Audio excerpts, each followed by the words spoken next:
Favor was the last child of Mr. and Mrs. Kenneth. They were deeply committed Christians who worshipped at a parish church in their town. They were known for their strong faith and regular attendance. Mr. Kenneth was a church elder, and his wife led the women's fellowship. People in the church often looked up to them as a godly couple. The couple had 3 children, James, John, and Favor. James was the firstborn, John was the second, and Favor was the youngest. She was also the only girl in the family. Her parents saw her as a special blessing from God. Because of their love for God and their many years of service in the church, Mr. and Mrs. Kenneth made a decision. They believed that their daughter Favor should be set apart for God. So, they decided that Favor would be sacrificed to God by becoming a Reverend Sister. Hello fans! This is an emotional story of betrayal, love and influence. Watch to the end and share your thoughts in the comments section. Hallelujah, glory to God! The loud singing and joyful praises from the parish church could be heard all the way down the street. It was a bright Sunday morning, and almost everyone in the town was in their place of worship. Some were clapping, others were dancing, and many were singing with all their hearts. Inside the church, the service was full of life. The choir sang beautifully, and the drums and keyboard played in harmony. Mr. Kenneth and his wife sat in the first row, close to the altar. They were praying, singing, and thanking God with joy in their hearts. Worship time was always special to them. That Sunday, something happened that made the couple even happier. As the service continued, the parish priest came forward to speak. He raised his hand to calm the crowd and then shared an important announcement. He said that the board to accept new Reverend Fathers and Reverend Sisters was now open. When Mr. Kenneth and his wife heard this, their hearts were filled with joy. They looked at each other and smiled. This was the moment they had been waiting for. For many years, they had wished for their only daughter, Favor, to become a Reverend Sister one day. When the family got home from church that Sunday, everyone went into the sitting room to rest. After lunch, Mrs. Kenneth called Favor to sit with them. She looked at her daughter with a gentle smile and said, "Favor, the time has come. Your father and I have prayed about this for years. We want you to serve God fully. It is our wish for you to become a Reverend Sister." Favor looked surprised. She didn't say anything right away. Just then, James, the oldest child, stood up from where he was sitting. He looked worried. "Mummy, Daddy," he said politely, "Favor is still very young. She's just a child. Let her grow up more. Maybe when she turns 15, she can decide for herself if she wants to be a Reverend Sister." But Mrs. Kenneth did not like what James said. She turned to him quickly and raised her voice a little. "Shut up, James. Are you trying to stop your sister from serving God? Don't speak like that again." James kept quiet. He didn't want to argue with his mother. Favor, who was a quiet and respectful girl, sat quietly for a few moments. Then she looked at her parents and smiled gently. She didn't want to disappoint them. She loved them and always tried to make them happy. So, even though she was unsure, she nodded and said, "Okay, Mummy. Okay, Daddy. I will do it." A few weeks later, Mr. and Mrs. Kenneth went to the church office and registered Favor for the program. Less than a month after that, Favor packed her small bag, said goodbye to her family, and went to live in the convent. In the convent, Favor met 2 other girls, May and Judith. They were around her age and also training to become Reverend Sisters. At first, they were just classmates and prayed together, but as the weeks went by, they started talking more and soon became close friends. They shared everything with one another. During their free time, they would sit under a tree in the convent compound and tell stories about their families. One afternoon, as they talked about why they came to the convent, something surprising happened. They found out that all 3 of them had been forced to come there. Just like Favor, May and Judith had not chosen this life. Their parents had made the decision for them. This made the girls feel even closer. They finally had someone who understood how they felt. When Favor turned 16, her thoughts began to change. She started asking herself questions she had never asked before. Why did my parents choose this life for me? Why didn't they ask what I wanted? She began to feel that she should have had the chance to make her own decision. All three girls had deep struggles in their hearts. They tried to speak to their teachers in the convent, but no one took them seriously. The people in charge believed the girls were special and chosen by God. They didn't think these holy girls could have any problems or doubts. One evening, while sitting together after prayers, Judith spoke up. She looked around to make sure no one was listening and whispered, "What if we go out one night, just to have fun? Maybe go to a party outside the convent wall?" At first, Favor and May were shocked. But Judith smiled and said, "Just once. It might help us relax. We've been so stressed." The girls talked about it for days. Then finally, one night, they did it. They sneaked out through a small gate at the back of the convent and went to a party in a town clubhouse. At first, it felt exciting and fun. They danced, laughed, and forgot their worries for a while. It felt like freedom. But that one night turned into something more. They started enjoying it too much. Slowly, it became a habit. Almost every night, the girls sneaked out of the convent to attend parties at the clubhouse in town. One of their night parties turned out badly one day. That night, the three girls, Favor, May, and Judith, sneaked out of the convent like they always did.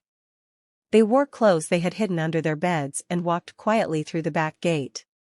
The town was quiet, and the sky was dark, but they didn't feel afraid. They were used to it now. They got to the clubhouse and joined the party. Loud music was playing, people were dancing, and bright lights filled the hall. The girls laughed and enjoyed themselves like every other night. But this time, something unexpected happened. As they were walking back to the convent late at night, a police patrol car stopped beside them. The officers came down and asked them where they were going and why they were outside so late. The girls became scared. They tried to lie, saying they were going home from a friend's house, but the police didn't believe them. The officers searched their bags and saw party items inside. One officer said, "You girls are not telling the truth. This is not safe.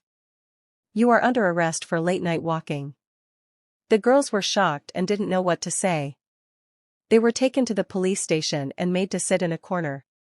It was their first time inside a cell. They didn't sleep that night. They were too scared and ashamed. In the morning, one of the officers came to them and said, "Call your parents. They need to come and bail you out." But none of them could make the call. They just sat quietly, with their heads down. How could they call their parents and explain that they, the holy girls training to be Reverend sisters, had been caught at a party house in the middle of the night? It was too shameful. The three girls waited quietly in the police station. They were scared and didn't know what to do. After a while, they begged the police officers to take them to the DPO, Divisional Police Officer.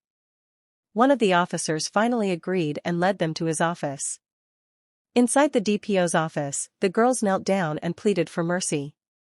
"Please, sir, forgive us," Favor said, her voice shaking. "We are Reverend sisters, and our parents will be very disappointed if they hear that we went to a night party. Please don't let them find out. Please forgive us and let us go." May and Judith quickly joined in. "Please, Ma," they said together, even though they were talking to a man. They were nervous and confused. Their eyes were full of fear. They didn't want to go back to the convent in shame. They just wanted everything to go away. "I will forgive you," the DPO replied calmly. "But I want to ask you one question." The girls looked up, waiting nervously. "Who took you people to the convent to become Reverend sisters?" the DPO asked. "My mom," Favor replied softly. "My parents," May answered. "My parents too," Judith said quickly. The DPO slowly nodded her head and then asked a second question. "Are you okay being Reverend sisters?" The girls looked at each other. No one wanted to speak first. Then Favor took a deep breath and spoke with tears in her eyes. "No, Ma. We are frustrated. Everyone thinks we are holy, so we can't even share our struggles with anyone. We feel trapped, she said. The DPO leaned back in her chair, thinking for a moment. Then she said, I will want to see your parents. No, Ma, the girls shouted together, quickly kneeling down in tears. They will be disappointed in us, Judith cried. They will banish us, May added, her voice shaking. The three girls cried loudly, begging the DPO not to tell their parents. I will not tell them anything, the DPO said gently. I just want to talk to them, to tell them to withdraw you people from this convent. You deserve a chance to go to school and become great in life. She looked at the girls with kindness in her eyes. They forced you to become sisters against your choice. But now that you are grown up, you have the right to choose the kind of life you want for yourself. The three girls looked at each other in surprise. No adult had ever spoken to them like this before. They had always been told what to do. But now, someone was finally listening to them. They slowly nodded their heads in agreement. Okay, Ma, they all replied at the same time, their voices filled with relief and hope. That evening, the DPO took the three girls to each of their parents' houses. She spoke to them one after the other and explained everything. You don't make such decisions for your children, the DPO said firmly. You let them choose for themselves. These girls are not interested in becoming Reverend sisters, so withdraw them from the convent.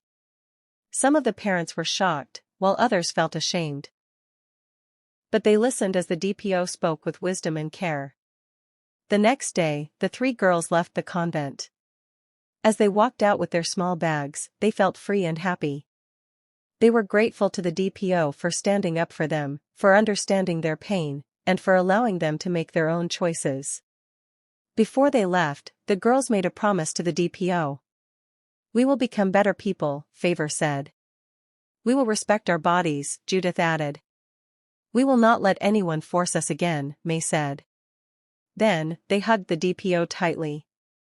It was an emotional moment. They all cried together, holding one another close. It was a goodbye filled with love, hope, and new beginnings. The next year, Favor got admission into the university to study medicine and surgery. She was very happy because it was her dream course. May and Judith also got admission into their dream courses. May was accepted to study nursing, while Judith got admission to study law. Many times, when the three girls met on campus, they would sit and talk about the DPO who helped them. They never forgot how she listened to them, believed in them, and gave them a second chance to live the life they wished for. God bless Ma DPO, Favor would always say with a smile. Yes, she will have long life and good health, May would reply. Years passed, and the girls graduated successfully. Favor became a medical doctor. During her final year, she got married to her university friend who supported her through her studies. May graduated as a nurse and later left the country to work and further her education abroad. Judith, who finished as a lawyer, joined a human rights agency. She wanted to help other girls like them, who were also forced into things they didn't choose. This is the beautiful story of Favor, May, and Judith, three girls who found freedom, education, and happiness because someone cared enough to listen and help. 1. Forcing children into decisions can harm them. Parents should allow their children to follow their own dreams, not force them into a life they didn't choose. 2. Every child deserves to be heard. Even when young people seem quiet, they may be carrying pain inside. Listening can change their lives. 3. A kind adult can make a big difference. The DPO didn't judge the girls, she helped them. One caring adult can help save a child's future. 4. It's never too late to change direction. Even though the girls started off in the convent, they were able to change their path and build a better life. 5. Respect and freedom bring out the best in people. When the girls were free to make their own choices, they became responsible, respectful, and successful. 6. Mistakes don't define your future. Even though they made a wrong decision by going to a party, they learned from it and didn't let it ruin their future. 7. Real success is when you follow your purpose. Favor, May, and Judith found happiness and success when they followed what they truly wanted in life. 8. Gratitude is powerful. The girls never forgot the DPO who helped them. Being thankful reminds us to value people who stood by us.